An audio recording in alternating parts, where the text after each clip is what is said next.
notice a state. They might wonder, well, is that such a big issue?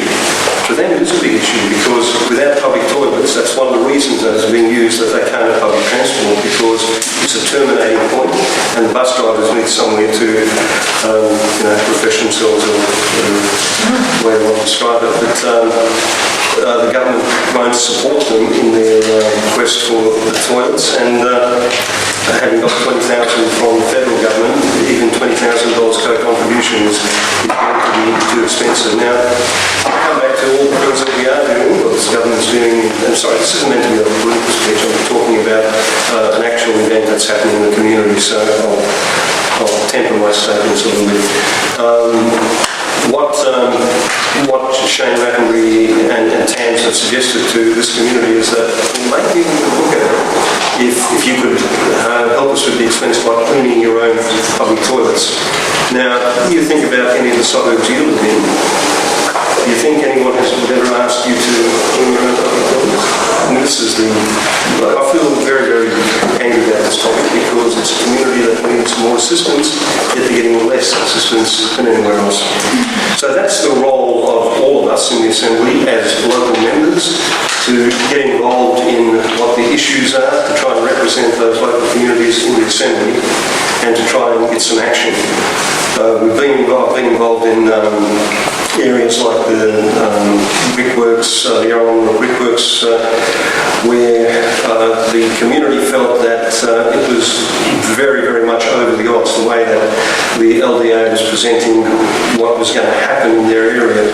The suggestion was, 18 months, 2 years ago, that there would be an additional 1,600 dwellings built in Yarrawonga, which virtually duplicates the size of the population of Yarrawonga, without any increase to the roadworks, to enhance the current rundown facilities. It's just bringing, doubling their population. So the community was quite rightly upset. I took on their challenge and I represented them in the Assembly, and I know some of the issues that your community council has taken on. The YRA did a very good job as well in getting the facts together, which they should have had to. I mean, this is something the LDA should have had. But they kept coming back to the community. I'm sorry, I have to correct my statements. First off, it was 1,400 additional houses. So they consulted with the community, came back 6 months later, the 1,400 became 1,600. So nobody could figure that out. So the next time there was a community meeting with LDA, it was 1,800 houses. So in the end, the YRA said, well, this is crazy. I mean, every time we come and talk to you, we tell you how we think it's too large. Yet every time we come back, there's an additional 200 dwellings you want to build. So these are the inconsistencies that exist in the negotiations that the community has with the various agencies and de facto government. And that's our job. Now, having sort of put down my markers pretty heavily on saying, well, we're against it, my party's against it. We're not against development, but we are against bad planning. So they said to us, well, okay, just tell us you're against it, what would you do? So Alistair Coe, who's the portfolio holder, and I, and our cabinet sat down and we worked out what our strategy would be. And we went back to the community, outlined this. We said we would do it in stages, and we would look at putting in 400 dwellings and mainly townhouses, some units, but a mix, not just units. We were trying to make it fit the look of the area. Anyway, there were a few other issues, but that was the main one that concerned the community. The community thought that seemed fair, and we did say that there may be further expansion, but we wouldn't be looking at beyond 8 to 1,100. We put down as our maximum that we would be looking at, and we would be doing in stages. So about 5 weeks ago, LDA came out with an announcement, and it was almost word for word what we presented, and they came back as their offer. So again, if we sort of take it from one point of view, you can say, well, gee, they listened to us, and they've come up with a new plan. But the previous plan pushed for 2 years, and if we hadn't kicked up the fuss, if we hadn't made the proposal, and when I say we, I mean the community. It's not individuals doing this. The whole community reacted very strongly to what was being foisted upon them. So, look, that's the job that I do. I come from a computer background. I'm a relatively young politician, not in age, but in terms of the time I served in the Assembly. But I've very much enjoyed the job that I do in representing the community and trying to bring some level of logic. I certainly understand the economic side of looking at the decisions that governments have to make, and it is a difficult job. You've got to have a look at all the conflicting options that are available, and you've got to try and pick the one that fits the community the best. So it's not an easy task, but then again, you should, people in positions in some of the departments as well are experts, subject experts in those areas, and when they come forward with plans, then we expect those plans to be professionally done and to be professionally thought out. I think that's about all I want to say. I'm quite happy to take some questions if you want to ask me any questions. Yeah, if I may, I've actually got three, two of which are from Felicity and Bradell. Yes, I do know. Yes, Felicity recently lost a mother, and so it's sad time for her. So did I 4 weeks ago, so just give them my... Yes, most certainly. I'll just read the first one because it was a bit longer. Steve, pushing by the Liberals to the BOI is very much appreciated. The Chief Minister, this is to do with Mr. Coffey, of course. The Chief Minister stated that he was going to approach the federal government for a Royal Commission. I personally think this is just another duck-shoving measure, and in requesting that the Chief Minister be asked in question on what actions has he taken in his attempt to secure a Royal Commission, and what is the status of his request if in fact he's actually made one? Well, that's interesting. I don't recall Andrew Barr making any commitment. He said that he was looking towards talking to the federal government regarding the Royal Commission. Now, I don't know why he needs to. Well, we have asked him to let us know what plans are afoot for judicial inquiry, I think we're talking about, or which is, I guess, the equivalent of a Royal Commission. We have not been given any times or dates that this is contemplated for. I'm 99% certain they were the one questions we asked, and we haven't got... I checked this to be fair, but I'm not aware that any date has been given. I think Andrew Barr has made some comments about, yes, we'll look at it. We're saying we've got to do it now. That was what our call is, and that call certainly has been rejected. It's one of those, we'll do it. Again, I think what Felicity was getting at would it be possible to press him once again in question time and see if, basically ask, well, have you actually done anything about it, or when do you intend to do anything about it? Anyway, the other question Felicity had, which is quite interesting, from Hansard that Jeremy Henderson had brought up that it was envisaged that the expenditure on Mr. Fluffy was going from 300 million short of the actual amount that they borrowed, and she was wondering if the opposition had been able to get anything other than the sort of airy response that had been given as to what's going to happen to the other $300 million. No, we have asked the questions. We've got answers which we're not getting any direct answers on anything we asked. Like we've asked, what sort of revenue do you forecast in some of the ways that they're trying to build dual occupancy, allowing some people to build dual occupancy in some parts who are in that same mode. We've asked for just approximations, and we don't get any answers at all. They just obfuscate on those points. And can they do it? Yeah, they can obfuscate as much as they want. They've got the numbers when they're tired of the topic that we're on. Put it to a vote, and we generally lose. It's very close. We lose by one.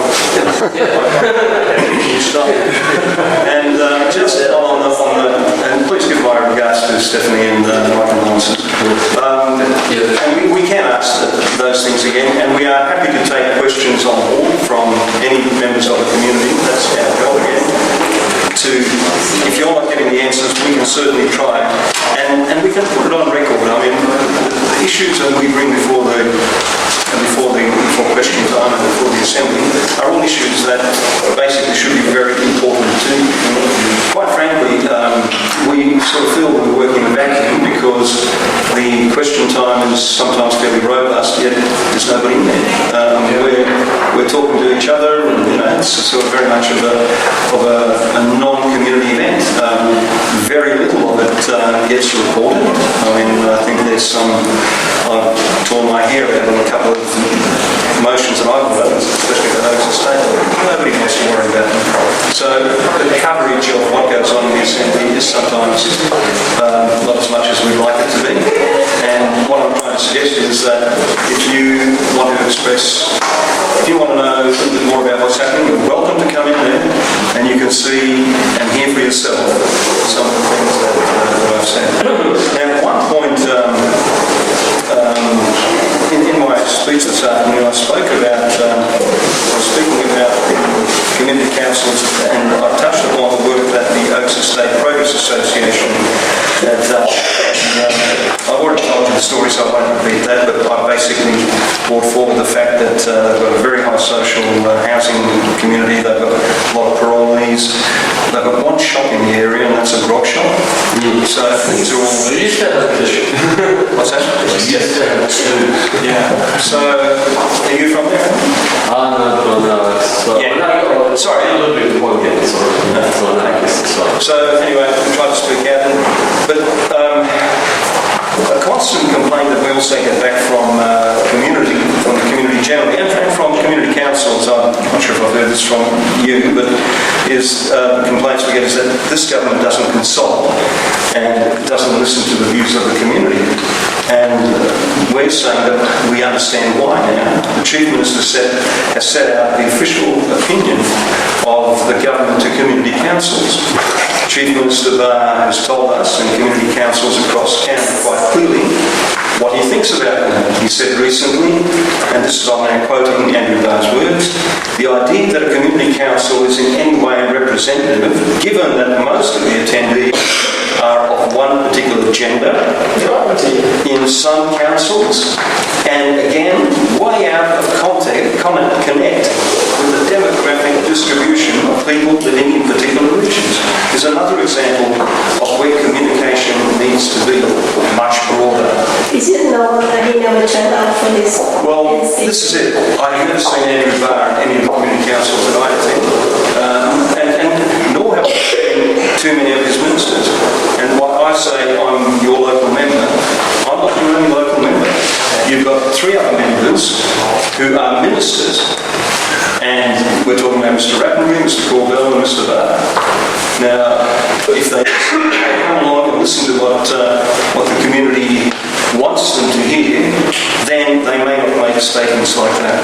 But that is aggravating. I mean, I'm upset about it because it is just so typical of drawing a conclusion. And one of the other things that Mr. Barr has said directly to me when I asked a question about that pop-up village, he said, you needn't worry about that, Mr. Doszpot, that's only for those under 40. So if I said something like that on my side of politics, it would be crucified. So that's a little bit like poor people van drivers, sort of... Yeah, correct. And there are a lot of examples of it. And what we're saying is that it's time that the government listened. We have tried everything. We're out in the community talking to people, talking to yourselves, and I'm very happy to carry back any message you want me to take back. I don't know how we're going for time, but... Could I just ask that third question, which was actually mine, and it's very quick. DB343, what's that table today? I've been caught up in a fairly important thing that I can't talk about, which is going to be announced tomorrow.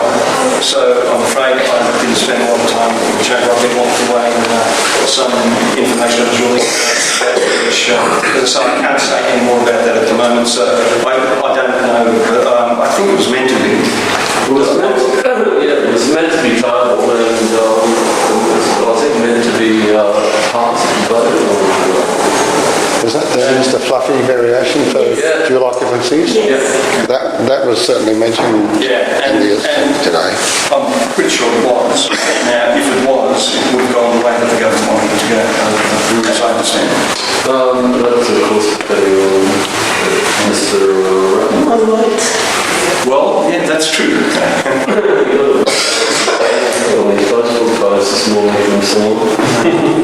Well, look, I'll look into that. As I say, normally I'd be very much aware of it, but I've got to go back now. My office is still working on this issue that we've got to present. We don't have to present. Oh, this was just a question I assumed you would have known. As I say, would have normally where I've been locked away in some documentation that we've been reading that we've got to talk about. Keep the government accountable on tomorrow. Any other questions? Yes. A question. These public hearings and whatever you want to call them, what is really the point of them? I've been involved in one, and the committee, this was when John Notrh was in, the committee made decisions which everyone that participated in that public hearing was very happy with the decision. But when it got back to the government, the Minister of the day, Corbell, just chopped everything on the head and knocked everything. What is really the point of public hearings and things when ministers can just do that? Is it? Well, that's a very good question, and well, let me just start with what's the other option? I mean, at least we've got a public hearing, it's on record, people can actually be aware of what the problems are. And part of the problem is that the government doesn't listen to the recommendations of the bipartisan committee. But why waste? Someone said that the public hearing cost $100,000. Well, that's taxpayers' money. Well, I'd like to question it. It doesn't cost $100,000. Well, no, this was for commercial areas, Fishwick, Hume and Mitchell, and it went on. Okay, well, what's your solution? Would you rather nothing was said about anything? No, but what I'm asking is, what is really the point of it when a minister can come in and then just squash every idea? Why really have it in the first place? Okay, the public gets to put their input, but then everyone gets shitty at the end of the day because all their ideas were just a waste of time. It's like some of the things they've had here up at Dixon College. Nothing happened at the end of the day. Well, the general public spent hours and hours and hours in these things discussing it, but nothing happens. So, well, something can happen, and you can make that happen. We are the ones that have faced this issue on every single time we put something in the Assembly.